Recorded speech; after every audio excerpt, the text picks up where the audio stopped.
Hello दोस्तों, कैसे हैं आप लोग। इस एपिसोड के स्टार्ट में हमें एक बैंक का मैनेजर नज़र आता है जिसका नाम होता है सुनील। वो अपने बैंक के जनरल मैनेजर के पास आता है।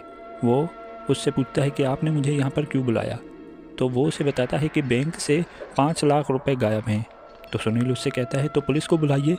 तो जनरल मैनेजर उससे कहता है कि अगर मैंने पुलिस को बुलाया तो तुम जेल में चक्की पीसोगे।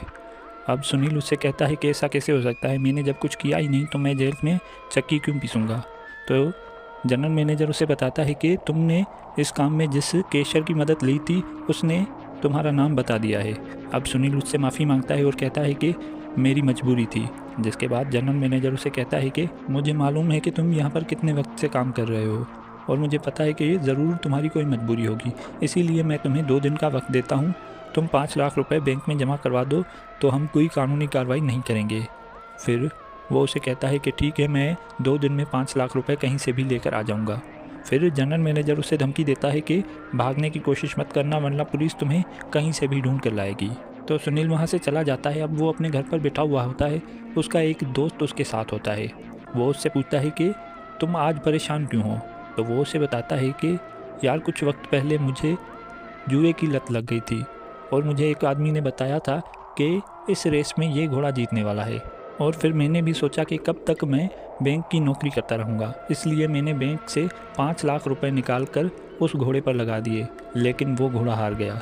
अब जनरल मैनेजर ने मुझे धमकी दी है कि 2 दिनों के अंदर अगर मैंने 5 लाख रुपए बैंक में जमा ना करवाए तो वो पुलिस में मुझे दे देंगे। तो फिर उसका दोस्त उसे कहता है कि यार तुम्हारे पास ये इतना बड़ा बंगला है और तुम 5 लाख रुपए के लिए रो रहे हो।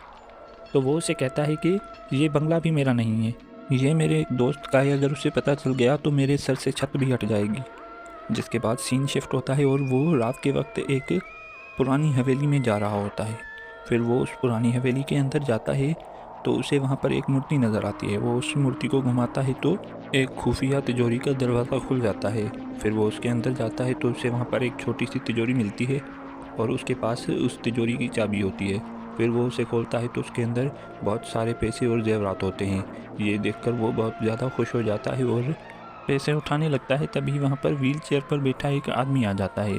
वो उसे देखता है और पूछता है कि तुम कौन हो। तो वो मूर्ति की तरफ देखने लगता है तो मूर्ति घूमने लगती है और तिजोरी का दरवाज़ा बंद होने लगता है। ये देखकर वो काफ़ी घबरा जाता है और कहता है कि ये तुम क्या कर रहे हो। और वो उस तिजोरी के दरवाजे को बंद होने से रोकने की कोशिश करता है, लेकिन वो इसमें नाकाम होता है और उसी के अंदर बंद हो जाता है। अगले सीन में पुलिस इस हवेली में पहुंच जाती है और उनको इसकी लाश मिल जाती है। फिर ये लोग इन्वेस्टिगेशन करते हैं और इंस्पेक्टर हवलदार से कह देता है कि जब तक ये केस सॉल्व नहीं हो जाता तुम इस हवेली के बाहर ही रुकोगे और कौन इस हवेली में आता है कौन जाता है हर चीज़ पर नज़र रखोगे। जिसके बाद हवलदार कहता है ठीक है। दूसरी तरफ प्रशांत सुनील के घर आता है और डोर बेल बजाने लगता है। जब दरवाज़ा कोई नहीं खोलता तो वो सोचने लगता है कि अब तक तो सुनील को वापस आ जाना चाहिए था। अगर वो वापस नहीं आया तो क्या वो पैसे और जेवरात लेकर भाग तो नहीं गया और मैंने उसे अपना राज बताकर बहुत बड़ी गलती की। जिसके बाद हमें वही सीन नज़र आता है। वो उसे बता रहा होता है कि ये घर मेरे दोस्त का है। तो प्रशांत उसे कहता है कि मेरे पास तुम्हारे इस मसले का हल तो है लेकिन पैसे यहाँ पर नहीं है। जिसके बाद सुनील उससे पूछता है कि तुम्हारे पास इतने सारे पैसे कहाँ से आए। फिर वो उसे बताता है कि मैंने तुम्हें एक बार बताया था कि शहर आने से पहले एक ठाकुर के यहाँ पर मैं काम किया करता था। तो वो उसे कहता है कि हाँ। फिर वो उसे बताता है कि वो बहुत ही ज़्यादा लालची था और उसके सारे रिश्तेदार भी उससे तंग थे, उससे कोई मिलने भी नहीं आता था। वो बहुत ही लालची किस्म का आदमी था और हर वक्त अपने पैसे गिनता रहता था। तो हमें पास का सीन नज़र आता है जहाँ पर ठाकुर पैसे गिन रहा होता है और प्रशांत उसके पास आ जाता है। फिर ठाकुर उसे देखकर कहता है कि तुम यहाँ पर क्या कर रहे हो, तुम मेरे पैसे चुराने आए हो। जिसके बाद वो उसे कहता है कि साहब मैं तो आपका नौकर हूँ, मैं आपके पैसे क्यों चुराऊँगा। फिर ठाकुर उसे काफ़ी भला बुरा कहता है और उसे गालियाँ देता है और कहता है कि अब दोबारा इस कमरे में मुझे तुम नज़र मत आना। एपिसोड के स्टार्ट में हमें ठाकुर नज़र आता है जो कि सिगरेट पी रहा होता है।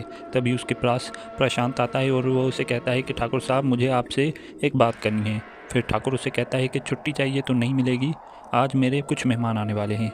जिसके बाद वो उसे कहता है कि छुट्टी नहीं चाहिए, 5,000 रुपये चाहिए, दरअसल मेरी माँ बीमार है। फिर वो उसे 5,000 रुपये नहीं देता और बहुत सारी गालियाँ देता है। जिसके बाद वो उसे कहता है कि अगर काम करना है तो काम करो वरना यहाँ से जा सकते हो। फिर वो उसे कहता है कि ठाकुर साहब मैंने आपका नमक खाया है और इतने साल तक मैं आपकी खिदमत करता रहा हूँ उस चीज़ का सिला तो मुझे मिलना चाहिए ना। तो ठाकुर उसे कहता है कि तुम्हें यहाँ पर काम करने के लिए पैसे मिलते हैं, तुम फ्री में यहाँ पर काम नहीं करते। तो वो उसे कहता है कि मैं आपसे पैसे मांग नहीं रहा हूँ, मैं आपसे उधार मांग रहा हूँ, आप मेरी पगार में से काट लीजिएगा। फिर वो तब भी उसे पैसे नहीं देता और कहता है कि निकलो यहाँ से, काम करना है तो ठीक है वरना तुम जा सकते हो।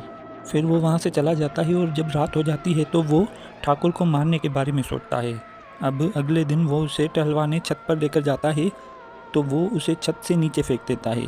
ठाकुर की वहीं पर मौत हो जाती है और जब पुलिस वहाँ पर पहुँचती है तो ये उसे बताता है कि ठाकुर साहब को पीने की बड़ी आदत थी, मैंने उन्हें रोकने की भी कोशिश की लेकिन वो कभी भी मेरी बात नहीं सुनते थे और आखिरी बार भी मैंने उन्हें छत पर देखा कि वो शराब पी रहे थे। अब पुलिस वाले उसकी बात पर एतबार कर लेते हैं और वहाँ से चले जाते हैं। फिर हमें प्रेजेंट दिखाया जाता है जहाँ सुनील उससे कहता है कि तुमने पैसों के लिए अपने मालिक का खून कर दिया। फिर वो कहता है कि वो मालिक नहीं बल्कि एक जानवर था और मैंने उसे मारकर अपनी माँ की ज़िंदगी बचाई थी। फिर सुनील उससे कहता है कुछ भी हो पुलिस तुम्हें ज़रूर कभी ना कभी ढूंढ लेगी। तो वो उसे कहता है कि मैं बेवकूफ़ नहीं हूँ। पुलिस को मुझ पर तब शक होता जब मैं उसका सारा पैसा लेकर ऐश करने लगता, लेकिन मैंने ऐसा नहीं किया। मैंने उसकी दौलत में से सिर्फ 5,000 रुपये लिए और अपनी माँ का इलाज करवाया, जिसके बाद मैं यहाँ पर आ गया। और यहाँ आने से पहले भी मैंने पूरे गांव वालों को बताया कि मैं यहाँ पर जा रहा हूँ ताकि किसी को भी मुझ पर शक ना हो कि मैं अचानक गायब हो गया। और फिर वो उसे बताता है कि मैंने उस ठाकुर के पूरे पैसे और जेवरात एक तिजोरी में बंद कर रखे हुए हैं और ये रही उस तिजोरी की चाबी। अब तक उस ठाकुर का केस बंद भी हो चुका होगा, इसलिए तुम जाओ और जाकर वो सारे पैसे और जेवर लेकर यहाँ पर आ जाओ और उसमें से 5 लाख रुपए तुम रख लेना, बाकी के मुझे दे देना। अब वो अपनी सोचों से बाहर निकलता है और इसे यकीन होने लगता है कि सुनील इसे धोखा देकर सारे पैसे और जेवर लेकर भाग गया है। ये दिखाया जाता है कि प्रशांत जब उस हवेली के बाहर आता है तो उसे वहाँ पर 2 हवलदार नजर आते हैं। वो उनसे पूछता है कि आप लोग यहाँ पर क्या कर रहे हैं, जिसके बाद वो लोग उसे बताते हैं कि इस हवेली के अंदर एक खून हो गया है, इसीलिए हम यहाँ पर पहरा दे रहे हैं और किसी का भी अंदर जाना मना है। फिर वो उनसे पूछता है कि मैं अपने एक दोस्त को ढूंढ रहा हूँ। तो ये लोग उसे पुलिस स्टेशन जाने का कह देते हैं। तो वो पुलिस स्टेशन जाता है और इंस्पेक्टर से मिलता है। वो इंस्पेक्टर को बताता है कि मेरा दोस्त 1 हफ़्ता पहले इस गांव में आया था अपने किसी रिश्तेदार से मिलने, लेकिन 1 हफ़्ता हो गया है अब तक वो वापस नहीं लौटा। जिसके बाद वो इंस्पेक्टर इससे पूछता है कि आपका दोस्त यहाँ अपने किस रिश्तेदार से मिलने आया था और उसका घर कहाँ है। तो ये उसे बताता है कि ये तो मुझे नहीं मालूम, लेकिन मैं अपने दोस्त के लिए बहुत ही ज़्यादा परेशान हूँ। फिर वो उसे कहता है कि एक लाश हमें मिली थी उस हवेली के बाहर। बहुत दिनों तक हमने इंतज़ार किया कि कोई आए और उसे क्लेम कर ले, लेकिन जब कोई भी नहीं आया तो हमने उसका अंतिम संस्कार करा दिया। ये देखिए उसकी फ़ाइल। अब प्रशांत सुनील की तस्वीर देखता है तो काफ़ी ज़्यादा घबराने लगता है और पुलिस वाला भी उसकी घबराहट को भांप लेता है। अब वो उससे सवाल करने लगता है तो वो जैसे तैसे उसके सवालों के जवाब देकर वहाँ से निकलने की करता है और वहाँ से चला जाता है। पुलिस वाले को इस पर शक होने लगता है लेकिन कोई एक्शन नहीं लेता। फिर अगले सीन में हमें प्रशांत नज़र आता है जो कि ये सोच रहा होता है कि आखिर उसे किसने मारा। फिर वो अपने ख़जाने के बारे में सोचता है तो वो वहाँ जाने लगता है और सोचता है कि मैं खुद ही जाकर वहाँ पर देख लेता हूँ कि ख़जाना है या कोई और उसे वहाँ से ले गया है। फिर वो वहाँ पर पहुँचता है तो हवलदार सो रहे होते हैं। वो अंदर चला जाता है लेकिन हवलदारों को कुछ पता ही नहीं चलता। अब वो अंदर जाकर उस तिजोरी के पास जाता है। वो उसका दरवाज़ा खोलकर अंदर जाकर देखता है तो सारे के सारे पैसे और जेवरात वहीं पर पड़े हुए होते हैं और तिजोरी का दरवाज़ा खुला हुआ होता है। ये देखकर वो काफ़ी ज़्यादा खुश हो जाता है और उसी वक्त ठाकुर की आत्मा भी वहाँ पर आ जाती है।